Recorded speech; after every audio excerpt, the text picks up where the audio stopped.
Good evening, everyone. Welcome to another special edition of JMC Live. We actually have on the phone with us this evening Kathi Macias, the author of Unexpected Christmas Hero. Now, we've read this story, and for those of you that know my own personal story, I used to be homeless, and you see this man on the cover. This is an actual current-day homeless man. And the story behind this cover, the story behind this actual homeless man, and the family within here, Rick, who is what he's supposed to represent. He's not really Rick, he's another man. But anyway, the woman and her child, the story that they go through on present-day homelessness, and what does the future for a small family such as that, what is in store, and how does a veteran who gets in the middle of their lives, how do they correlate, work along with one another, and see how the story intertwines. I actually have a little section in the book I'm going to read, but without further ado, I'd like to thank you for coming today, Kathi. Well, thank you so much for inviting me. I'm so glad to be here. So, this homeless story, as I call it, an unexpected Christmas hero, where did you come up with this idea for this wonderful novel? Well, actually, homeless ministry has been one of my passions for many years. I've been involved in several areas of ministry, but so I did have some personal experience that way. And I have someone in my family who experienced homelessness for a short period of time a couple years ago, and he actually challenged me to consider building a novel around the topic. He said, you write about a lot of hot-button issues like human trafficking and the persecuted church and things like that. Why not write a novel about homeless people? And so I began to think about that and thought, the perfect time to do that would be to center it around a Christmas story, because even though being homeless at any time during the year would be terrible, Christmas, it seemed like it would be so much worse when emotions are heightened and we feel that pull toward family and home, and not to have anywhere to go at that particular time of the year seemed just overwhelming to me. So that's how the story actually got its beginnings. Okay, so you did some research. You have personal story with ministry. Can you tell us briefly what is this story about of homelessness, and how does this work from your perspective? Well, as I began to do the research, as I said, I've been involved in homeless ministry, but you see just a small portion, obviously, of the homeless population. I wanted to know more about them, who made up that population, because I think we have pretty much stereotypes of homeless people. We think of people who maybe they have some mental illness problems, or they're involved in some sort of addictive behavior, and that obviously is a portion of the homeless population, but certainly not all. And I wanted to bring that to light, too, and really put a face on who some of these people are. And as I was doing the research and found that close to 20% of the homeless population includes families with young children, whether it's single parents or both parents, and they may not be homeless for a long period of time, but still just the very idea that anyone, in particular children, would be living on the street was just really hard for me to deal with. So I felt that I needed to build the story around a young family. And so what I started with was a young couple with two little children, very small children, one still a preschool age, and they're doing fine. They're getting along as building their lives in suburbia and all that sort of thing. When the mother, who does not work, stays home with her children, has no idea what's going on behind the scenes, and her husband dies unexpectedly, and that's the first she realizes that he had basically mortgaged the home, taken a second mortgage on the home, run up the credit cards, gone through the life insurance. Everything was gone. They basically were penniless. They had nothing, and it was very little time until they were out of their home and on the streets. And so they began the story within the book, and then I brought in another segment of the homeless population, and that was a Vietnam vet who represented so many of our veterans who make up part of this homeless population. And I couldn't help but think of veterans who, once stood tall and proud and defended our country and our way of life, and now are standing hunched over in a soup line. And so I wanted to take a veteran a Vietnam vet and have him once again be a hero. So he becomes, in a way I won't go into in detail, but he becomes the unexpected Christmas hero in this young family's life. And about this cover, do you want to share with everyone about who this man is on the cover and what you are doing for him today?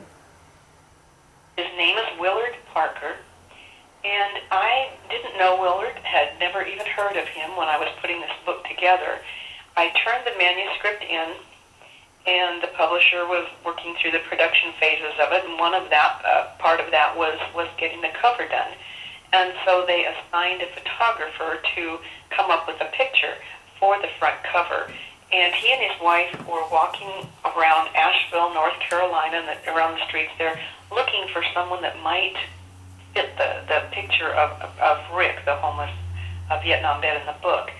And they remembered, his wife remembered seeing some homeless people down by a bridge not far from one of the shelters. And so they were wandering around down there, and all of a sudden, the photographer said he looked up, and it was as if God had just dropped this man out of heaven, and it was just so obviously the person that needed to represent Rick in the book. He was dressed like him, he looked like him, he had the beard, that he was the right age. And so the photographer went up to him and explained to him what he was doing and asked if he would consider being on the cover of the book, and of course told him what the book was about. And the man said his name was Willard Parker, and he readily agreed and explained that he was homeless and hadn't seen his family in many years. And in fact, he was not in very good health, and it had been his dream and his hope for quite some time that somehow he would be reunited with his family before it was too late. And so he was really hoping, he explained to the photographer, that being on the cover of the book might help make that happen. So that's sort of how that started. He ended up on the cover. The photographer, when I saw the cover for the first time, explained to me the story behind it. And so I thought, well, we need to try to help make this happen for this man. So we began to just put the cover all over the internet, everywhere we could, and say, this man's name is Willard Parker. Does anyone know his family or where they are? And it took us probably less than a month until we heard. I got an email from a lady who said, I'm Willard Parker's daughter, here's my phone number. And it turned out that a friend of hers had seen the cover, and she hadn't seen her friend's father in quite some years, but she saw the cover and thought, my gosh, that really looks like Amber's dad. So she got a hold of her friend Amber and said, here's the name of the book, go on Amazon or somewhere and see if you can find it and find out. So she did, and she said, she told me later, she said, I looked at that and I thought, that's my daddy, and she started crying, and she tracked me down through my website, and so we kind of went from there, and now we're working on raising funds to get them all together for the holidays. So how much more money do you need to raise right now? We have the bare minimum. We've raised $1,000. We'd like to get a little bit more so they can extend the vacation, because it's going to take some for one daughter who's in Florida, and for they're just scattered throughout, and we want to bring them all together and be able to cover a place for them to stay while they're there. So we would like to see maybe at least $2,500. But they said they're going to make the trip one way or the other, but we're hoping to make it a little more comfortable and nicer for them. So you have the bare minimum of $1,000. You like to raise $2,500. Any idea that what you think might happen when Willard meets his family? Do you think they'll take him back home, or any thoughts on that? Yes, in fact, that is one of the really great things that's happened through all of this is when Amber found out where her dad was, and of course it's a little tough to stay in touch with him, even though we knew he was in Asheville, North Carolina, and that he checked into this particular homeless shelter a couple times a week, at least for a meal, but also to get his mail. We tried to stay in touch with him while we found the family. Well, then I found Amber, and we started to try to make plans, and I tried to get back in touch with Mr. Parker, and of course I would have to wait until he came into the shelter, and so it was kind of hit or miss.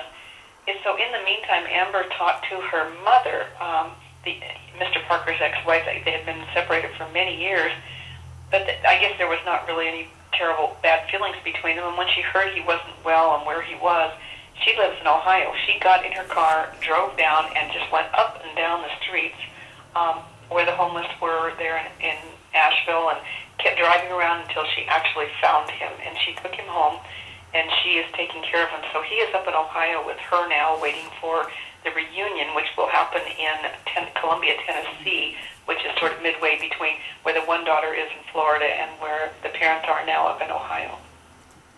So you already made the connection from one family member to another, and you're waiting to get the second one. Yeah, Columbia, Tennessee is not too far a drive from here in Ohio. I'm probably a few hours south of what is it, Toledo area? That's where she's at, I believe. And I believe it is, yes. so that's a good 4-hour drive from where I'm at. So you're looking at an 8 to 12-hour drive from Toledo all the way to Columbia, Tennessee. So yeah, you would need some extra money and the ability to take care of anything for them to spend the night and then go from there. And I've read, like I said, I've read this book, and there's a part here that I want to read about it. But before I get to that, just thinking about how God placed a homeless man in the path of a photographer for a book.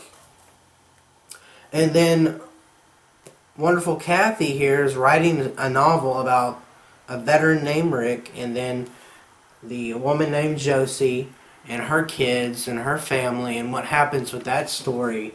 How her husband passes away, and then how the finances are not there.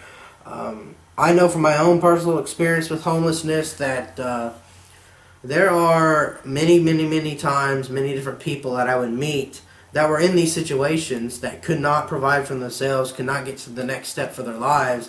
And honestly, it just put people in positions where they just could not, emotionally, mentally carry on in some cases. Others were successful stories. They would stay at a shelter for a few days, get a job, and move on. Others took 3 weeks. Others took 90 days or longer. Then you had the ones that just kept repeating the cycle over and over again. And that issue is completely true. For anyone who wants to read this book, this is an eye-opening experience of current homelessness. So without further ado, I'm going to read a little section in this book. It's a little bit further along in chapter 8, and you're learning about some different stories with a new character named Mr. Lund and the situation that's happening with Josie and her family. So when I start reading this, it'll all make sense. It says, "Invisible," she thought. "That's what I'd really like to be, at least as long as we're homeless. Who wants to be known as the homeless family?" Unbidden tears teased her eyes, but she blinked them away. The homeless family. Well, why wouldn't we be known by that name? It's what we are. Thanks to a husband who died without preparing me for what lay ahead, and a God who doesn't care enough to answer when I pray. So a homeless family is what we are. I know I should be thankful for a temporary place to stay for the time being, but it's just a matter of time until we're back out on the street again. Then what? And all throughout this story, she's back and forth with her relationship with God. One moment she's mad at God. One moment she trusts God. And it's this emotional roller coaster her and her family goes through. One moment the kids will ask her something and she breaks down and cry. Then she goes from agency to agency trying to get help, so on and so forth. So for anyone who is involved in missions, involved with ministry, social work, counseling, this is a book you want to read, because the 30 minutes to half an hour that we normally get to spend with a session with somebody only gives us a small glimmer of what their life is really like. Kathy, do you have any other words you would like to share with us about this novel? Maybe from the research or anything else that's come out of it since you've written it? One of the things that I think is most important is, although we obviously want to help meet immediate needs, and certainly that's important. I've been involved in feeding homeless people at parks or at soup kitchens and that sort of thing, and it's always absolutely necessary to provide food and clothing and shelter if possible. But one of the things I learned in the research that many homeless told me they wish they had was a place they could go to maybe fill out a job application or apply online for something or print out a resume, where they could take showers and put on clean clothes to go for an interview. Somewhere they could provide as an address or contact with a phone number or something, so that if they do have a job offer, the employer would know how to get a hold of them. these are some of the steps that really ministry outreaches can provide long-term that are much more apt to help people get back on their feet and out of the homeless population. We don't want to prolong that experience if we don't have to. Yes, we want to meet their immediate needs of food and shelter, but I really think we need to think long-term and do what we can to help give them at least a fighting chance to get off the streets and back into homes of their own. Yeah, that was one of the things that happened when I was homeless was the lack of transportation to get to college. The college was a good several miles away, and I'd have to leave 6 a.m. to make to a 9 o'clock class to walk there. Here in Ohio, luckily, they've partnered with transportation services and whatnot, and they've established a transit route so you can get bus passes. But I just recently did some research for one of my college courses, and it was about this very topic subject of homelessness, and a lack of communication was the number one issue. Agencies did not have information of other agencies. Ministries were not interconnectedly working together. So I use an example of take a bunch of dots on a page and start drawing lines to each and every single dot. Not just one line, but each dot has a line drawn to other dots. And that seems to be the issue. We just have a bunch of dots all over a page with no lines. And while the dialogue is great, more funding here, more this, more that, if the agencies and the people working together to try to solve these issues aren't able to go across the board to work hand in hand with one another, then these situations cannot be solved. Many places that I've lived in, even California and Texas, here in Ohio, there are not places for someone just to go get a shower because the facilities aren't open until 7 o'clock at night. Many places are losing funding and they're not open until 8 o'clock at night. Now, Lord forbid, I hate to admit this, but there's a domestic violence shelter here in town that is not open until 8 p.m. and it closes its doors at 8 a.m. What's going to happen when the snow comes in and here in Ohio and elsewhere? These are the kinds of issues that can be solved with people not only donating food and clothing at Christmas time, but throughout the year, volunteering. Many of these places need volunteers. That's sometimes answering phones, updating databases. The list goes on and on. Do you have anything you'd like to add in on to that, Kathy, that I haven't covered yet, that you've seen? I think that's really a key issue that you mentioned. A couple of them, actually. The transportation thing is huge. Mm-hmm. I know that here in California, it's just so everything is spread out. We just assume everyone has at least one car, if not two. And really, it is so difficult to navigate around here, to find where you're going if you don't have a car.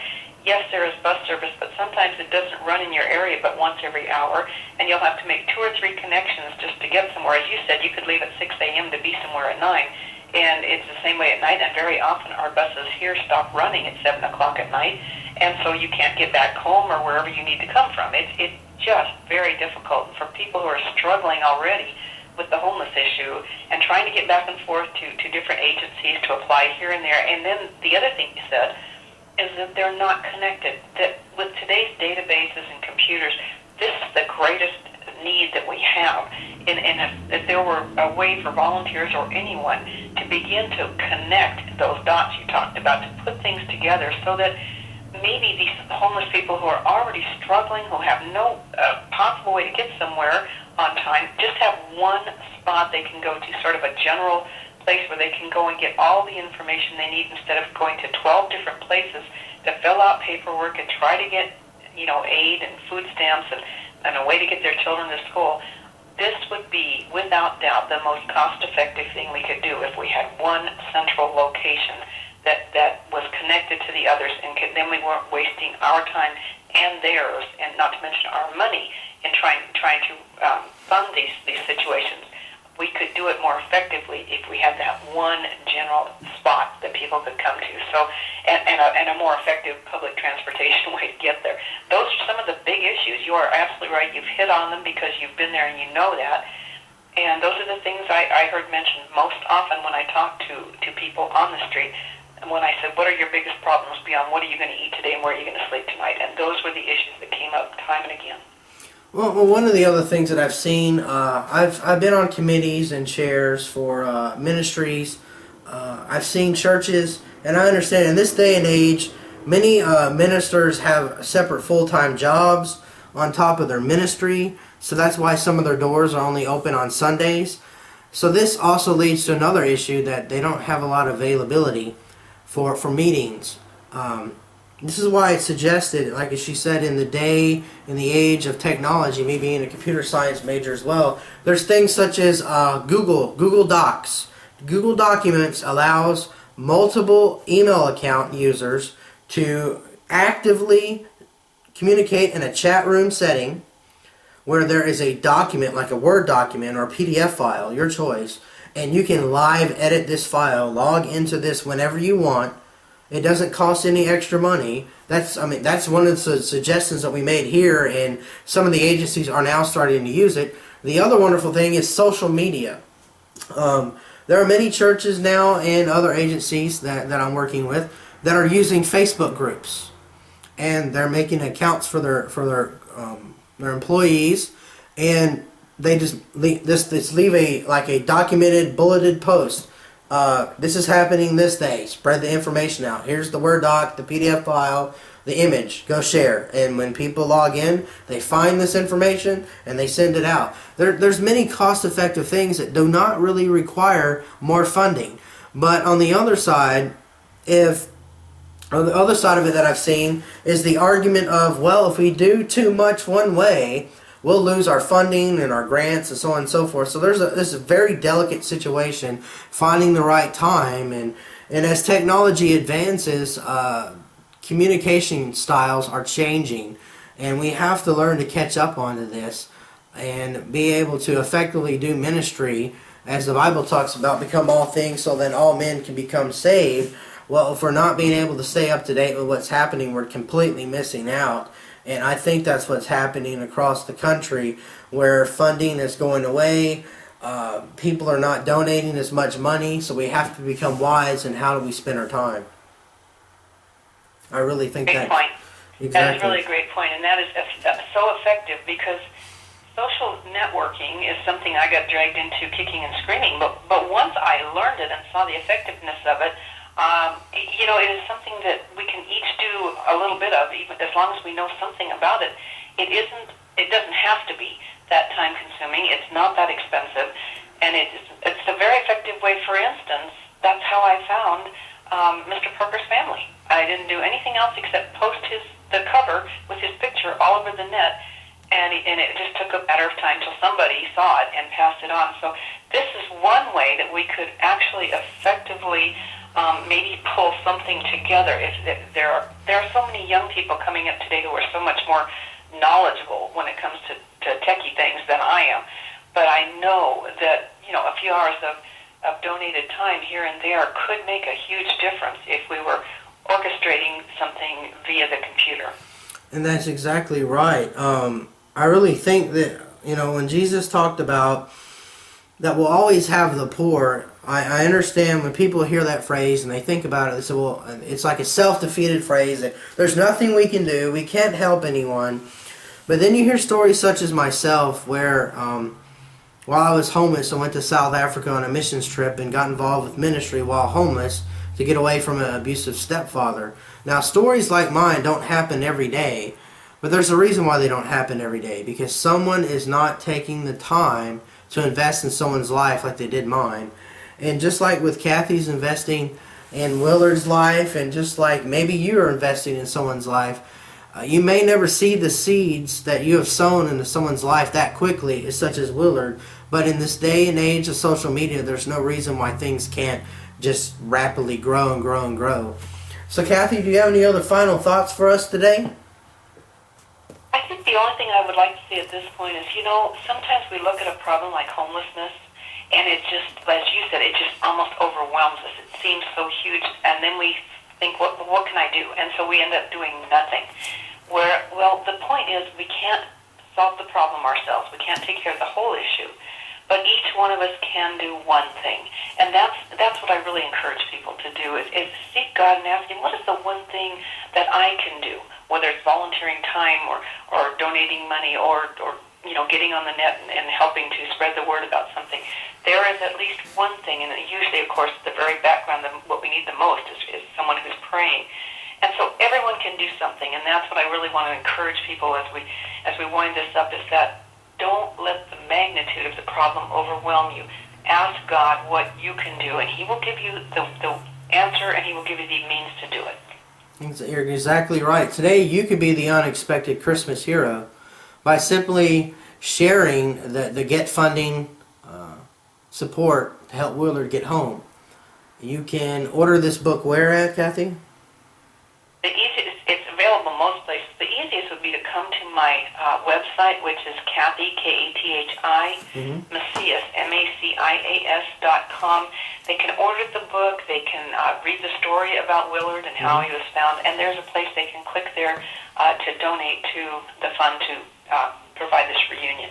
Exactly. So you can go to KathyMacias.com, check out the Unexpected Christmas Hero, and while you're at it, you want to be an Unexpected Christmas Hero, why don't you donate to help this man get home? Because I know what it feels like to be homeless at Christmas. And I didn't get to go home that year for Christmas. So why don't you pay it forward? Since I couldn't make it, let's make it happen for him. All it takes is one person making one post on Facebook. That's all you have to do. If you can't afford to do something, share about the novel. Share about helping this man. Say, hey, let's help get this guy home. See, it's just that simple. It doesn't require a lot of work. It doesn't require a lot of thinking. If you just sit here and decide to say, okay, God, I want to be used by your will today. What can I do? Here's a wonderful opportunity just in time for Christmas. Let's get this man home and check out this book. Kathi Macias, The Unexpected Christmas Hero. Thank you very much, Kathy. Thank you. That was great, Jeremy. I appreciate it.